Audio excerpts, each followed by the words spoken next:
ఇప్పటిదాకా మనం చూసింది రిక్ బ్రామ్స్టన్, రెనేట్ మాయా స్ఫటికం కోసం రెక్టోపియాకు వెళ్తారు. ఆ మాయా స్ఫటికం అక్కడి విజేత నడుము పట్టీలో ఉందని వారికి తెలుస్తుంది.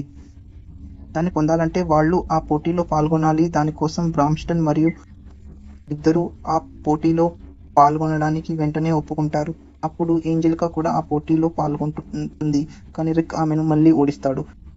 రిక్ ఈ ఏడాది పోటీలో పాల్గొనాలంటే అతను ఒక వారంలో 40 పోటీలు గెలవాలి. దానికి రిక్ సిద్ధపడతాడు. ఇక ముందు ఇక్కడ ఏంజెలికా తన ప్రత్యర్థితో పోటీ ఆడుతూ వాడిని ఒకే దెబ్బతో ఓడిస్తుంది. కాసేపటికి రిక్ అంటాడు, అయితే నీ పావు తుది పోటీ పూర్తి చేశావు. అప్పుడు ఏంజెలికా, నిజమే, 40 పోటీలు గెలిచాను. ఇలాగే గెలిస్తే లీగ్ కూడా గెలుస్తాను. దానికి చాలా కష్టపడాలి అంటుంది. లియా హే, ఇంకా 40 పోటీలను 4 రోజుల్లో పూర్తి చేయాలనుకుంటున్నావా? నువ్వు చెప్పింది నిజమే. ఒక వేదికలో ఒకే పోటీ ఆడగలవని తెలుసుగా? అవును తెలుసు. అన్ని చోట్ల యాదృచ్ఛికంగా ఆడినట్టున్నావు. దరఖాస్తు చేశావు. కానీ నీకు ఈ దేశం గురించి తెలియదు. ఇక్కడ పావుతుది పోటీల వేదికలు వేర్వేరు చోట్ల ఉన్నాయి. కొన్ని 100 కిలోమీటర్ల కన్నా దూరం. రెనేట్ రిక్ వెళ్ళాలి అంటుంది. అప్పుడే రిక్, క్షమించి ఏంజెలికా, ఇప్పుడు గ్రీన్ హిల్ ఎరీనాలో నా పోటీ ఉంది అంటాడు. ఏంజెలికా, నేను చెప్పేది వింటున్నావా? అది ఇక్కడ నుండి 30 కిలోమీటర్లు. నువ్వు బండిలో వెళ్ళినా అయినా నువ్వు చేరుకోలేవు. అసలు నేను బండిలో ఎందుకు వెళ్తాను? నేను తొందరలో ఉన్నాను, పరిగెడతాను. అప్పుడే రిక్ అంటే పాటలో మాయమవుతాడు. ఏంజెలికా, ఇది వేగంగా వెళ్ళడం నా ప్రత్యేకత కదా. వీడెప్పుడు ఇలాంటి పిచ్చి పనులే ఎందుకు చేస్తాడు? అప్పుడు రెనేట్ అంటుంది, మీరు యజమాని రిక్ పోటీ చూడాలనుకుంటున్నారా? ఏంజెలికా, చూడాలనుంది, కానీ అది అసాధ్యం అంటుంది. అప్పుడు రెనేట్, అయితే అక్కడికి చేరడానికి నేను సహాయం చేస్తాను అంటుంది. ఏంజెలికా, ఇది వింటుంటే మంచిగా అనిపించట్లేదు అంటుంది. అప్పుడు మనం చూస్తాం, రెనేట్ ఏంజెలికాని ఎత్తుకుని పైకప్పుల మీదుగా గ్రీన్ హిల్ ఎరీనా వైపు వెళ్తుంది. ఏంజెలికాకు చాలా భయం వేస్తుంది. ఇక్కడ ఏంజెలికా పరిస్థితి దారుణంగా ఉంటుంది. ఆమె రిక్ పోటీ చూడలేదు. అప్పుడు రిక్ అంటాడు, నా పోటీ చూడటానికి వచ్చావా? కానీ నేను పెద్ద తప్పు చేశాను. ఇంకా హోల్డ్ పద్ధతిలో బెర్త్ పద్ధతిని సర్దుబాటు చేసుకోవాలి. అప్పుడు రెనేట్ అంటుంది, అయితే పదండి మరో చోటికి వెళ్దాం. రిక్ పరిగెత్తుకుంటూ వెళ్ళిపోతాడు. ఏంజెలికా, అయితే నేను వెనక్కి వెళ్తాను అంటుంది. కానీ రెనేట్ ఆమె మాట వినకుండా తనతో పాటు మళ్ళీ ఎగరేసుకుని తీసుకుపోతుంది. అప్పుడు రిక్ తన పోటీలన్నీ పూర్తి చేస్తాడు. ఏంజెలికా, అతను 4 రోజుల్లో 40 పోటీలు గెలిచి లీగ్కు అర్హత సాధించాడంటే నమ్మలేకపోతున్నాను. అతను చెప్పేది నమ్మశక్యంగా లేదు అంటుంది. రెనేట్, మీరు పోటీ గెలవాలనుకుంటున్నారా అంటుంది. ఏంజెలికా, గెలిస్తే సంతోషమే, కానీ ఈ 40 ఏళ్ల వ్యక్తి ఉండగా అది అసాధ్యమని నాకు తెలుసు అంటుంది. అప్పుడు రెనేట్, అలాగే, నేను చెప్పేదేమిటంటే చాలా మంది 10 క్లోజ్లు కూడా ఈ లీగ్లో పాల్గొంటున్నారు. అప్పుడు ఏంజెలికా, అసలు బ్రామ్స్టన్ ఎవరు అంటుంది. రెనేట్, అతను శ్రీ యాంక్ సాహసికుడు. రాక్షసుడైన రిక్కు శిక్షణ ఇచ్చారు. ఏంజెలికా, తమాషా చేస్తున్నావా? ఈ పోటీలో ఒక రాక్షసుడు ఉన్నాడంటే నమ్మలేకపోతున్నాను. గెలిస్తే అంత అసాధ్యమైతే ఆ వ్యక్తి గురించైనా తెలుసుకుంటాను. మీరెవరి గురించి మాట్లాడుతున్నారు అని రెనేట్ అడిగితే ఏంజెలికా అంది, ఈ మాటలు వదిలేయి. ఆ 40 ఏళ్ల వ్యక్తి ఎక్కడికెళ్ళాడు? టూనియోకి పరుగు మీద వెళ్ళాడు అంది రెనేట్. ఇక్కడ నుండి టూనియో 300 కిలోమీటర్లు కదా అంది అంజలికా. ఇప్పుడు ఇదంతా విన్నాక నాకేం ఆశ్చర్యం లేదు. కానీ నువ్వతన్ని ఎలా భరిస్తున్నావో నాకు అర్థం కావడం లేదు.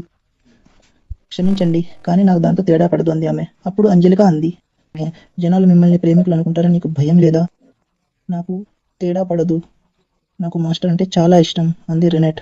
అయితే దానితో సమస్య లేదు అంది అంజలిక. అప్పుడే తను సహాయం కోసం వాళ్ళ దగ్గరకు వచ్చి ఒక పనిలో సాయం అడిగాడు.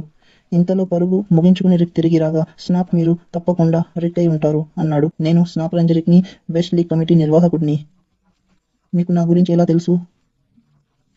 మీరు బెస్ట్ లీగ్కు త్వరగా అర్హత సాధించారని విన్నాను. అందుకే మీరు చాలా ప్రసిద్ధులు. అప్పుడు వాళ్ళిద్దరూ చేతులు కలిపారు. అప్పుడు స్నాప్ అంగరక్షకుడు మాన్స్టర్ సైన్యం నుండి, మిస్ అంజలిక ఇక్కడ లేరు అన్నాడు. మీకు అంజలిక తెలుసా అని రిక్ అడిగాడు. ఖచ్చితంగా, మేము చాలా దగ్గర వాళ్ళం. నేను మంచి వర్తకుడిని. డియర్ మ్యూట్ కుటుంబంతో నాకు మంచి సంబంధాలు ఉన్నాయి. చెప్పండి, మీరు పోరాటాల నుండి ఎప్పుడు విరమించుకున్నారు? నేను యోధుడినని మీకెలా తెలిసింది? మీతో చేయి కలపగానే మీరు పోరాటానికి ఎంత సిద్ధమయ్యారో అర్థమైంది. మీ నుండి ఇదే ఊహించాను. 20 ఏళ్ల క్రితం ఒక చిన్న పోటీ గెలిచాను. అప్పుడు జనాలు నా కోసం కేరింతలు కొట్టారు. కానీ 23 ఏళ్లకే విరమించుకున్నాను. అందుకే అది నా మొదటి చివరి పోటీ. చాలా చిన్న వయసులోనే విరమించుకున్నారే. క్షమించండి, నా గురించి ఎక్కువ చెప్పేశాను. పోరాటం విషయం వస్తే నన్ను నేను ఆపుకోలేను.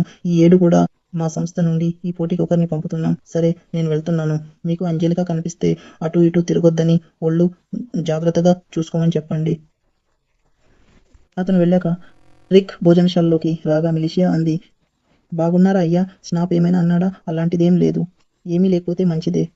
కానీ జాగ్రత్త, అతను మంచివాడిలా కనిపించిన మెహే, కానీ అతనికి పాతాళ లోకంతో సంబంధాలున్నాయని పుకారు. అలాగా?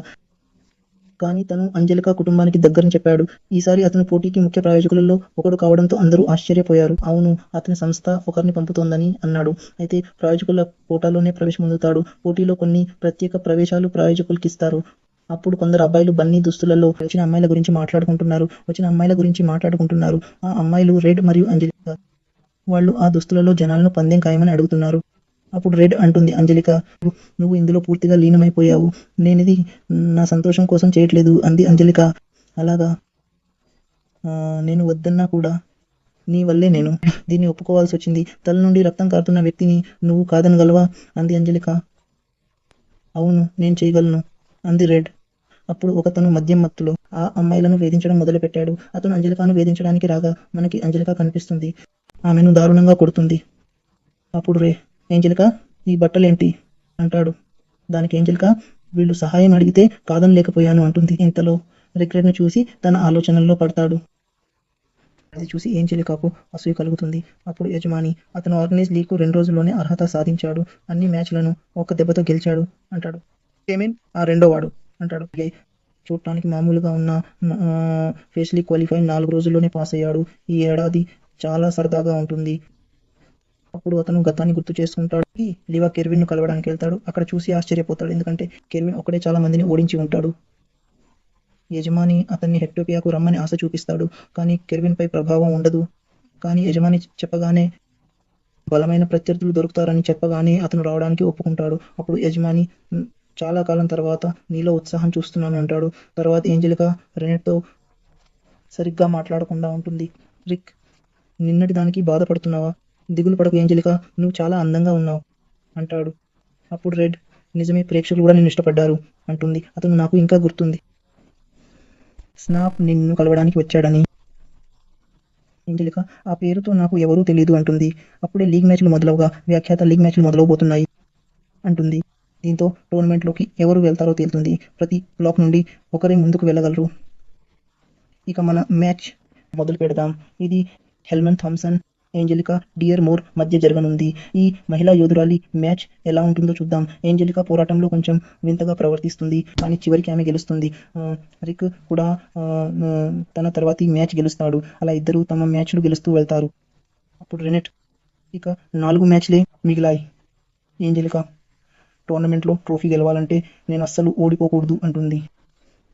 అతను సలహా ఇస్తాడు, కానీ ఏంజలిక వినకుండా వెళ్ళిపోతుంది.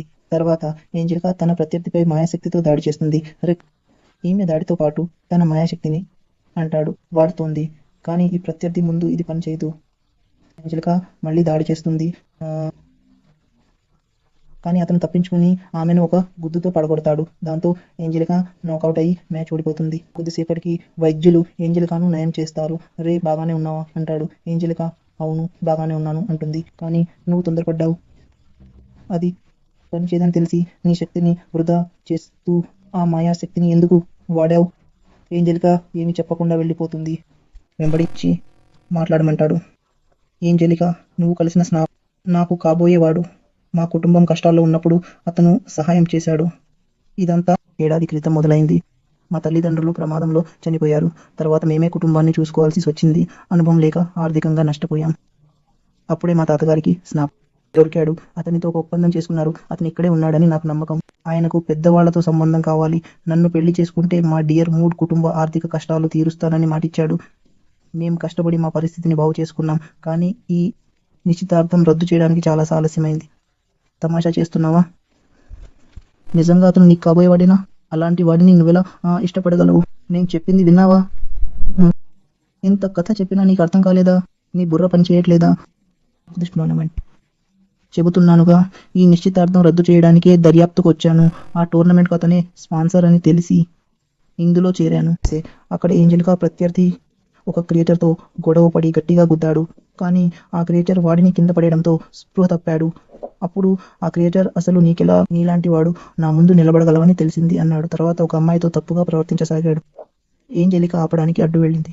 అప్పుడు వాడు, నా దారికి అడ్డు రావడానికి నీకు ఎంత ధైర్యం అంటూ ఆమెను కొట్టబోయాడు. కానీ రిగ్ ఆ దెబ్బను ఆపి తనతో ఉండమన్నాడు.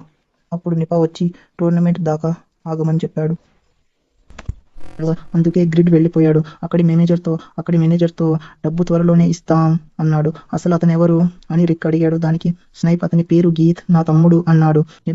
వాడు నా తమ్ముడు, వాడికి తొందరగా చిరాకొచ్చి కోప్పడతాడు. వాడిని ఆపడం ఎవరి వల్ల కాదు, కానీ కోపం తొందరగా చల్లారుతుంది. నీకు దెబ్బలేమైనా తగిలాయా బెరికి ప్రెషియస్ అన్సెస్ ఫైనలీ స్నాప్. నేను బాగానే ఉన్నాను అంది ఏంజెలిక. అప్పుడు స్నైప్ చాలా మంచిది, నీ శరీరం చాలా విలువైనది అని చెప్పి వెళ్ళిపోయాడు. చివరికి స్నైప్ స్పాన్సర్ అవ్వడానికి మీ నిశ్చితార్థానికి ఏం సంబంధం అని అడిగాడు. ఏంజెలిక దానికోసం చాలా డబ్బు పెట్టాడు. తన కంపెనీ డబ్బు అంతా వాడినా అతను వెనక్కి అది సరిపోదు. అందుకే టోర్నమెంట్ ద్వారా ఇంకా డబ్బు సంపాదించాలనుకుంటున్నాడు. బెట్టింగ్తో చాలా డబ్బు చేతులు మారుతోంది, కానీ అతను ఎలా లాభపడగలడు? మ్యాచ్ ఫిక్సింగ్ చేస్తున్నాడా? అవును, నువ్వు చెప్పింది నిజం. స్పాన్సర్గా ఉండి మ్యాచ్ ఫిక్సింగ్ చేయాలనుకుంటున్నాడు. అందుకే అతని ఫైటర్ను ఓడిస్తే అతను ఈ నిశ్చితార్థం వద్దంటాడని పథకం వేశాను. అందుకే ఫైటర్ అయ్యావా అన్నాడు. వాళ్ళ ఫైటర్ గీతని ఇప్పుడే తెలిసింది. అందుకే నేను ఎంత ప్రయత్నించినా నేను ఆమెను ఓడించలేను. నువ్వు నిజంగా ఆమెను ఓడించాలంటే రా, నీ శిక్షణలో నేను సాయం చేస్తాను. అసలేం చేస్తున్నావు అన్నాడు. దీంతో ఈ భాగం ముగుస్తుంది మరియు